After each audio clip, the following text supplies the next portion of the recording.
Have you ever noticed how the people closest to you sometimes place invisible chains around your heart, chains you never agreed to wear? They don't always come with loud demands.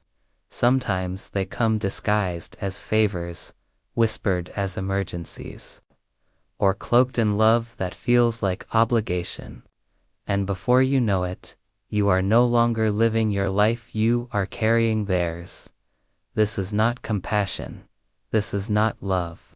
This is a theft of the soul. Carl Jung once said that what we do not make conscious will rule us as fate.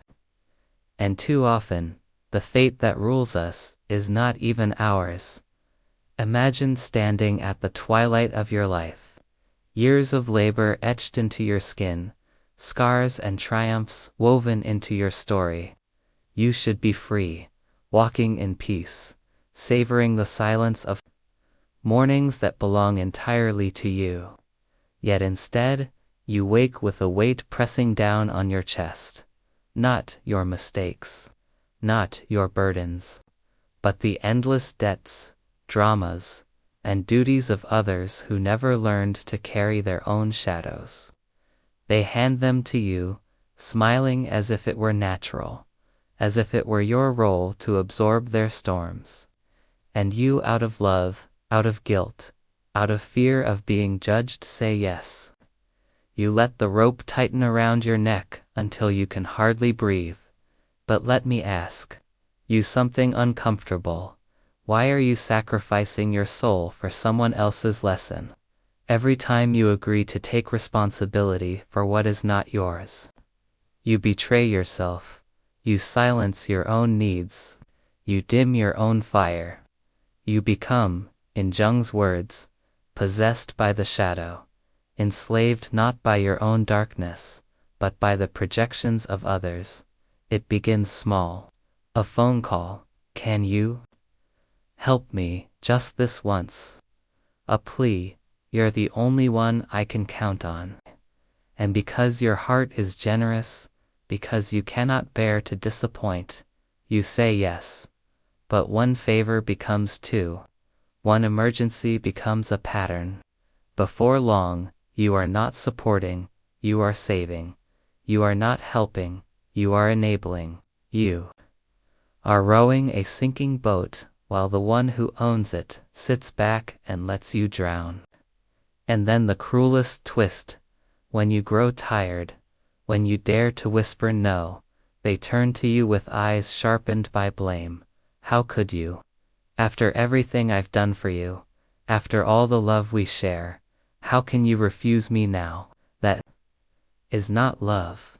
That is manipulation. And manipulation, at its core, is violence against the soul. Jung taught us that the psyche cannot be free while it is burdened by what does not belong to it.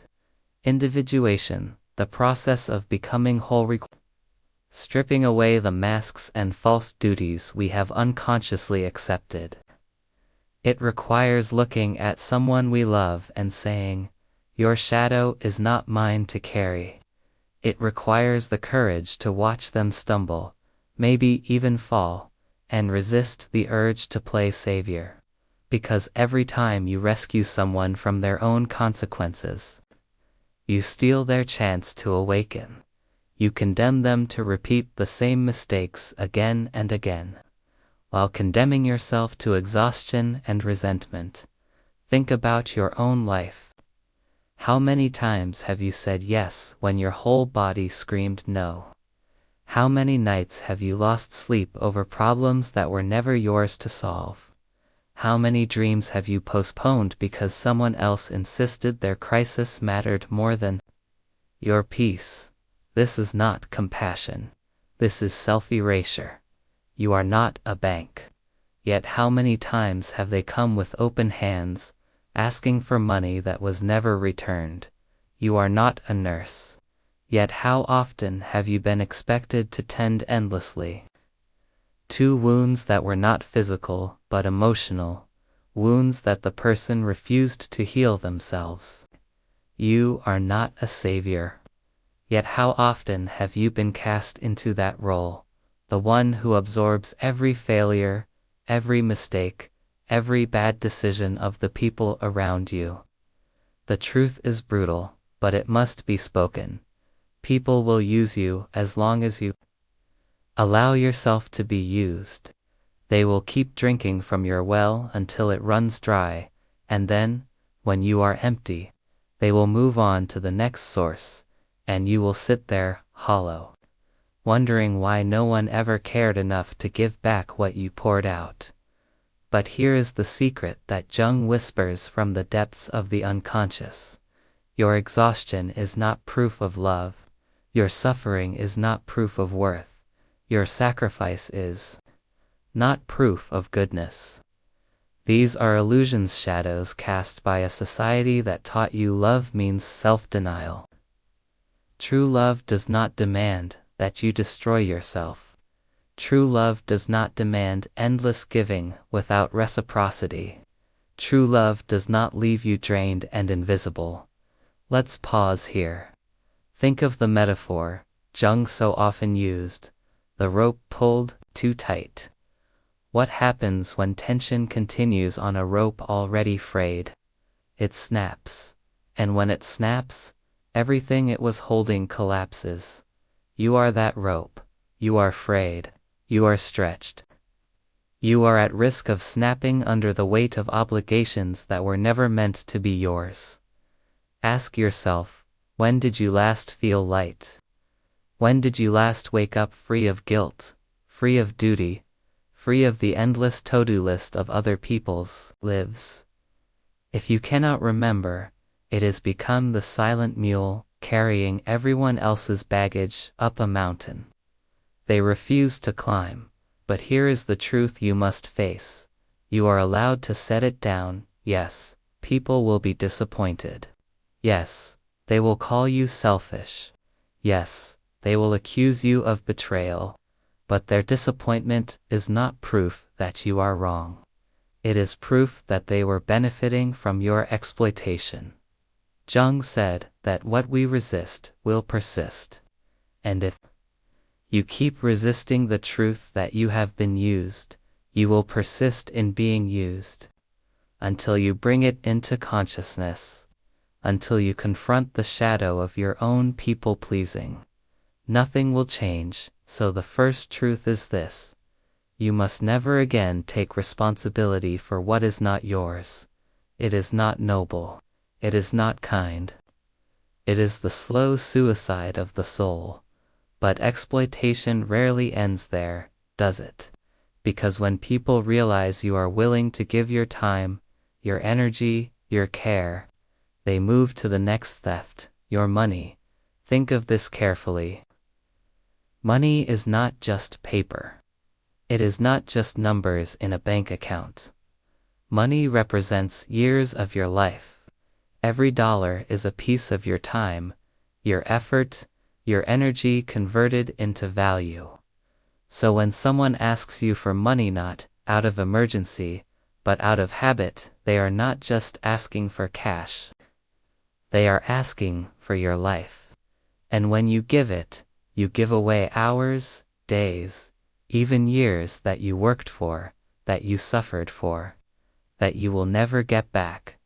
How many times has someone called, pretending to check in, but within minutes, the truth emerges. They need help, financial help, and you are their first thought. At first it feels flattering. You matter. You are trusted. But then the cycle begins. One loan becomes another. One emergency becomes endless. And soon, your hard-earned stability has become a bottomless pit, feeding someone else's irresponsibility. Jung would call this a projection. They project their lack onto you. They see you not as a person but as a resource, an ATM, a lifeline. And every time you give, you reinforce the illusion that they cannot stand on their own. You feed their shadow, and you drain your own light. Think about it. How many times did the money return as easily as it left? Rarely, and even when it does, something deeper has been lost. Trust, peace, security. Because from that moment on, you no longer see their name on your phone without suspicion. You no longer enter family gatherings without wondering who will ask next. You no longer rest in your own home without fearing the next knock on the door, and that fear, that erosion of peace, is more expensive than any sum of money. This is why Jung insisted that boundaries are not cruelty. They are a necessity. To give endlessly without limits is not loved as self-abandonment. Pause again. Picture yourself in a quiet morning. The sun rises, you sip your coffee, peace surrounds you. Then the phone rings. In that moment, you know. The calm is gone, because the call is not about you. It is never about you. It is about what you can provide, what you can sacrifice, what you can give. And once you answer, you are no longer living your day. You are living theirs. This must end. You are not required to finance someone else's comfort at the expense of your own. You are not required to hand over your stability to prove your love. If they cannot love you without draining you, then it is not love, it is dependency in disguise. And dependency, disguised as love, is one of the most dangerous illusions the human soul can fall into. But the thefts do not stop there. Because once they have your energy, and once they have your money, they will seek something even more poisonous, to pull you into conflicts that were never yours. Family wars, sibling rivalries, inheritance disputes, the endless theater of human resentment. You have seen it. A son says, "Mom, Dad, you need to talk to your brother. Things are bad." A daughter begs, "Please, fix this fight. You're the only one who can." And because your heart longs for peace, because you cannot bear to watch your loved ones at war, you step in, you play mediator. You become the referee in a battlefield that has nothing to do with you. But what happens? Instead of healing, you are swallowed. You are accused of taking sides. You are blamed for what you did not cause. You pour your energy into fixing something that was never yours to fix. And all you receive in return is exhaustion, heartbreak, and a family even more divided than before. Worse still, sometimes the conflict is over the very things you sacrificed your life to build: your home, your inheritance, your legacy. You see your children, your siblings, clawing at each other over the spoils of your labor, and you sit helpless, watching love turn to greed, family turn to strangers. And in that moment your soul fractures. Jung would say, this is the shadow of the collective, the dark side of family, where love turns to possession, where care turns to control. And if you are not careful, you will lose yourself in a battle you never chose. Let me ask, how many nights of your life have been ruined by conflicts that had nothing to do with you? How many tears have you shed over wars that were never yours to fight? And what did you gain? Nothing but the erosion of your own peace, the very peace you spent decades building. Life is too short for this. You cannot keep wasting your precious days on battles that belong to others. It is not your job to fix your children's rivalries. It is not your job to heal your siblings' resentments. It is not your job to mediate a war you did not start. Your only job, in this stage of life, is to protect your peace. Because peace, once lost, may never return. Jung taught that what we do not face in ourselves, we will encounter as fate. And here is the truth. When you sacrifice your peace for others, you are running from the fear of being seen as selfish. but that fear will rule you until you break it, until you face it, until you declare, "My peace is more important than your war." This is not cruelty. This is wisdom. So here we arrive at the heart of part 1. You must stay away from those who ask you to carry what is not yours, who ask for your money without care for your peace, who drag you into conflicts that poison your soul. These are not requests of love, they are demands of the shadow. And the shadow, if left unchallenged, will consume you. You are not here to drown in other people's mistakes. You are not here to hand over the fruits of your labor to those who squander theirs. You are not here to play savior in wars that were never yours. You are here to live, to breathe, to be free. And if anyone tells you otherwise, remember this: they are not asking because they love you. They are asking because they fear facing themselves. And that is not your burden. There comes a moment in every soul's journey when the heaviest request is not for money, not for time, not for mediation. It is something far more insidious. It is the quiet request, sometimes spoken aloud, sometimes implied with a look or a sigh. Change who you are, so I can be comfortable. At first, it might seem harmless. Don't dress like that. You're too old for it. Or stop talking about those things. Nobody cares anymore. Perhaps even, couldn't you just adapt a little? You sound outdated. And because you long for harmony, because you don't want to seem stubborn, you yield. You silence a part of yourself. You abandon a piece of your soul.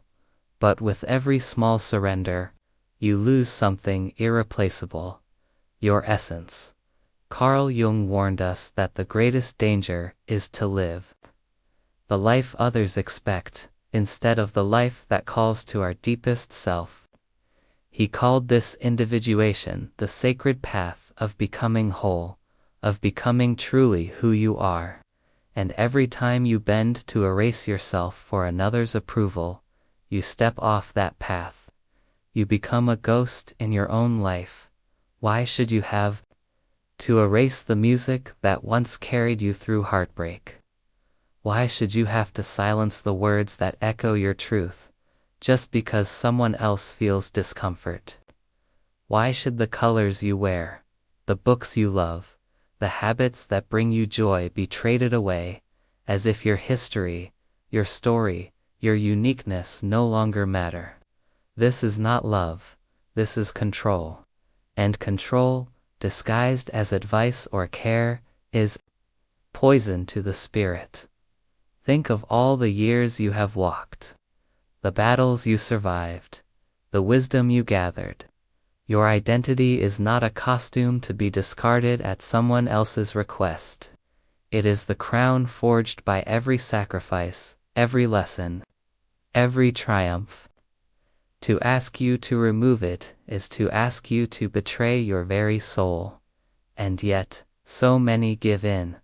Out of guilt, out of loneliness, out of fear of rejection. They let others rewrite their story, until one day, they look in the mirror and no longer recognize the face staring back.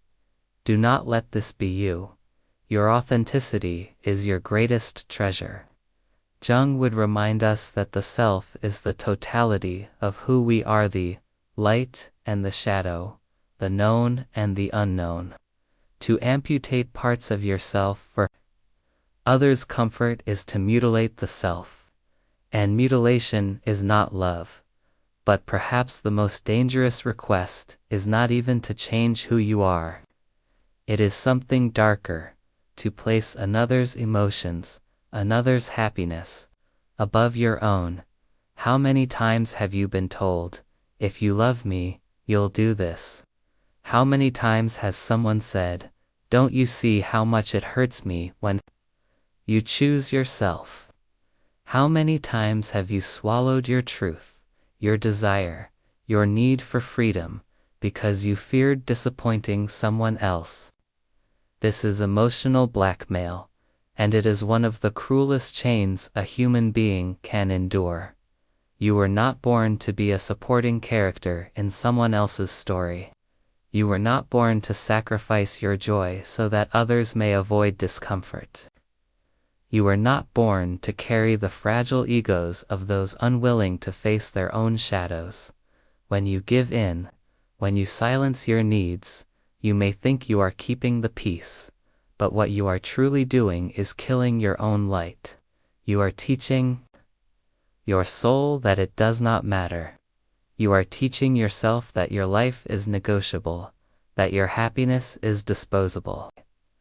And in that silence, resentment festers. Jung said that the unlived life will bleed out in symptoms: anxiety, depression, anger, despair. When you deny yourself for the sake of others, you are not avoiding suffering. You are planting the seeds of a greater suffering, one that will one day bloom with rage and grief. Ask yourself, why should your feelings be secondary? Why should your dreams be negotiable? Why should your peace be sacrificed at the altar of someone else's temporary comfort? No one who truly loves you will ask this of you. No one who honors your soul will demand that you place their happiness above your own. True love is not about erasure. It is about expansion to souls growing side by side, neither dimming the other's light. So if you find yourself trapped in this web, remember, to say no is not betrayal. It is liberation. To choose yourself is not cruelty. It is sanity. To honor your own happiness is not selfishness. It is the deepest form of self-respect. Life is too short to live as an echo, too precious to be wasted as a shadow of someone else's desires. You must reclaim your right to be, fully and unapologetically, and here, at the end of this journey through the 5 demands you must resist, let me leave you with this: your life is yours, not your children's, not your siblings', not your friends', yours. Every sunrise belongs to you. Every breath is a gift entrusted to you. And if you spend it carrying what is not yours, financing what should not be financed, fixing what was never yours to fix, erasing who you are, or silencing your joy for the comfort of others, you will reach the end of your life with nothing left but regret. But if you choose now, if you choose to guard your peace, your authenticity, your joy, then the years ahead can be the most luminous of all. So do not wait. Begin today. Set down the burdens. Close the door to the manipulators. Step away from the endless demands, and walk, with head held high, into the life that was always meant to be yours. And if this message has stirred something in you, if these words have touched the part of your soul that longs for freedom, then I invite you, like this video, subscribe to Shadow Sage, and share your voice in the comments. Tell us which truth resonated with you, because when we share our stories, we break the silence.